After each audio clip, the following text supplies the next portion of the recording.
So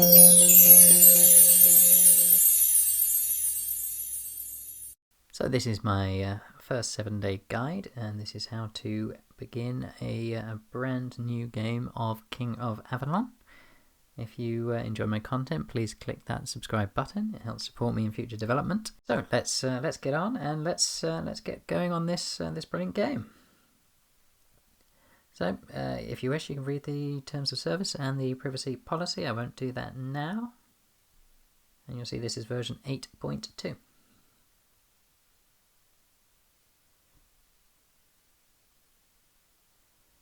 Right, so they do start with an initial background story, and if you click on the bottom here, you can see that you can, or click anywhere on the screen, I'm guessing you can keep going through the storyline, and you'll see now there's a circle which is being pointed at, so you should click in there, and this will help you to build your first building. So you'll see there prompting you to build a barracks, which is where you train infantry troops. So if you click on select, and you'll see the option on the bottom left is to build this in an instant build time. And you can see we've now completed our first building. So in the infantry barracks you can train troops, so if you click on the building and then click on train, and you can see they're prompting you to train 20 of the spearmen, the pikemen, have the most basic level troops you can build. And if you click on the train button, then it will start building those first troops. And you'll see now there's a little icon above the barracks, and that indicates that there are now troops available to be taken out of the barracks. Interestingly, whilst the troops have been finished training, but you haven't clicked on them, they don't actually appear in your city, and they can't be attacked. So you can keep them safe there. They currently can't be attacked.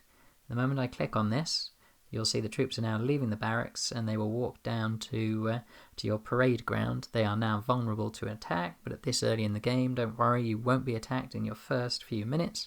You do have a shield which will keep you safe for your first few days playing the game until you've worked out what's going on, and you start to build up some form of an army and some kind of city.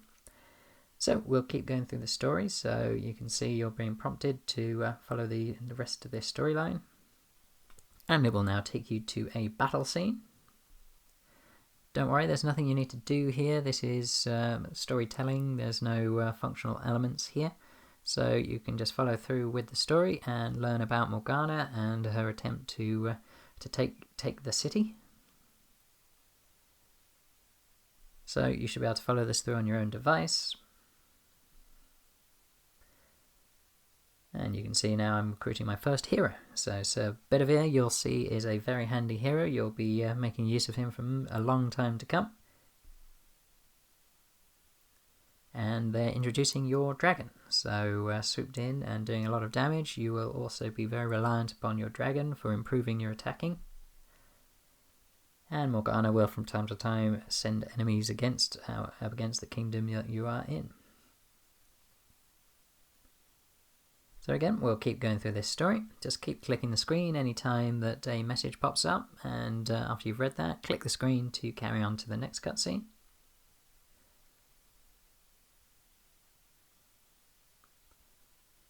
And as I said, these kind of story elements are quite nice to build a bit of a backdrop. They don't introduce it much later, but it just serves a bit of a background to the story. And when I've not played from the start for a little while, so it's interesting to see these elements again. So this important story element here, that the dragon did die in defending your city, but the egg of the dragon has been left, which you can now convert back into a dragon ready to start fighting with you again. And now Sir Bedivere is joining up. And you can see the dragon's egg has now been placed in the dragon on the dragon's altar.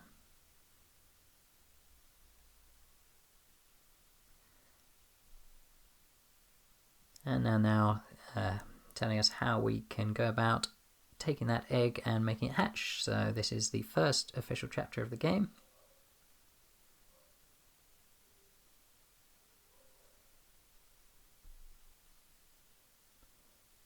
So they're now letting us know that the stronghold is the core element of the game, and you will find that it leads all future development. That your stronghold is, it sets the limit. So if your stronghold is a level 1 stronghold, you can only build buildings up to level 1, and then once you get your stronghold to level 2, all your buildings can be raised to level 2, and it carries on that way. So you will find that you need to keep raising the level of your stronghold if and when you need to start raising the level of your other buildings. The more you level up buildings, the more they can do, the more resources they produce, and the more technology is opened and the like. So you can see now we're in chapter 1.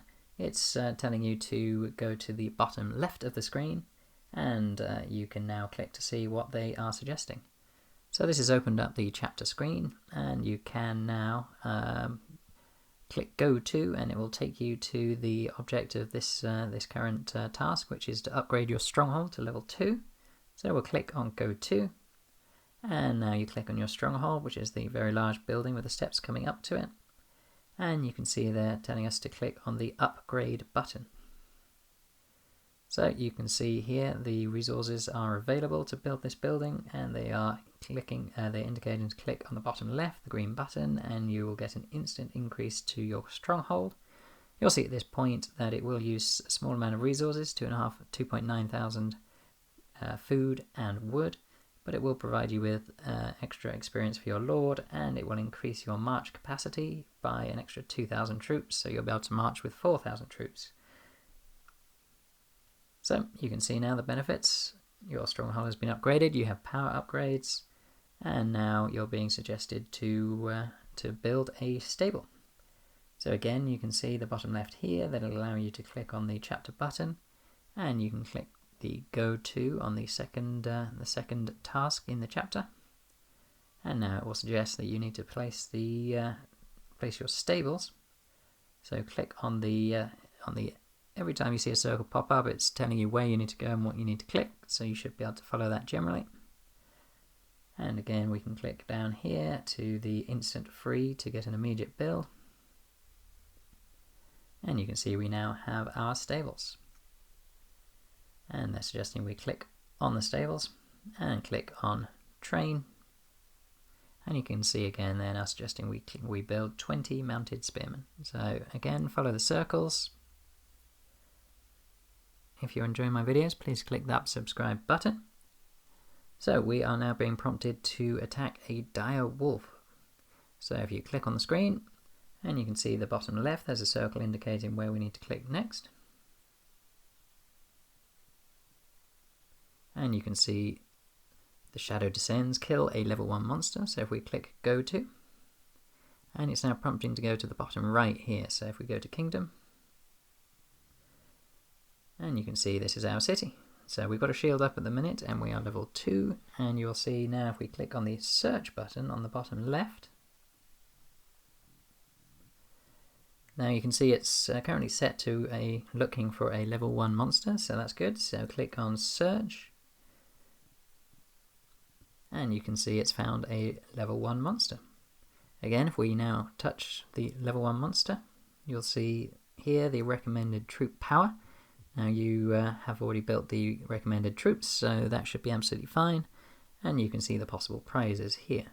There's the monster we're attacking, and if you needed more information, you can click on the question mark. However, at this point they are locking that, so let's click on the attack button. And now the hero Bedivere is asking to join, so that's fine. We'll touch his face to allow him to join. Now you can see the troops are now set, and we can just click on the march button. So our army now, you can see, is marching towards the dire wolf. Let's watch as we fight our first monster. You don't need to watch this, so you can just leave your troops to do their thing. There is no battle element to this game that you need to be worried about, so you don't need to choose troop formations or anything like that. Effectively, you send your army and they will attack, and they will either win or lose based on their strength. Yep, so when you're attacking a monster, you know the strength of your troops compared to theirs, and you can see now that our troops have returned to our city. So you can see at the bottom right, it's got the My City button. So if you click there, it's now prompting you to build a hospital. Assuming you're going to want any troops, which I'd strongly suggest you need a small number of troops. Even if this is going to be a farm account, troops can be used to gather resources. They can also be used to complete tasks and challenges, so it's useful to have at least a small army, and if you have at least a small army, then you need to have at least one hospital. So I'm not sure whether you should ever choose no thanks. I would always suggest click the green button for build a hospital. So now if you see, it's taken you to a spot with a circle around it. Again, if you click on the spot, and now it's suggesting that you need to change to hospital here, and if you click select, and again you can now instantly build that. When it says free, by the way, that free doesn't mean no cost, so it doesn't mean you're not going to be paying these values here. What it means is time is it's instant. So don't confuse instant and free with meaning that you actually get it for free.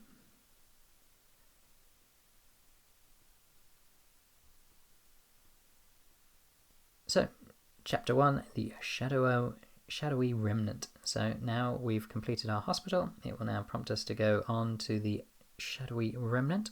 So you can see we've got 4 prizes here, and you'll get 100 experience for your lord on each of them, which is handy, and we'll now be getting these prizes here. 10 gold to get you started, and 5,000 wood, 5,000 food, and some potion for your dragon. So let's claim those now. And if you click on the confirm button, and we've now received those prizes. So you can see the summoning circle's power for hatching the dragon faster can use that potion. So it's suggesting we go to the dragon's egg. So if we click on the egg and you click on dragon, now if you click on the potion, it will pour it over the egg. And that will start the process of powering up your dragon. I believe you need at least 1 or 2 more potions. So if we keep working through the chapters, that will allow us to hatch our dragon. So I am English Tim. Thank you for watching part 1 of my walkthrough on King of Avalon. If you're enjoying my videos, please click that subscribe button. It helps support me in future development. And I look forward to you guys joining me on part 2.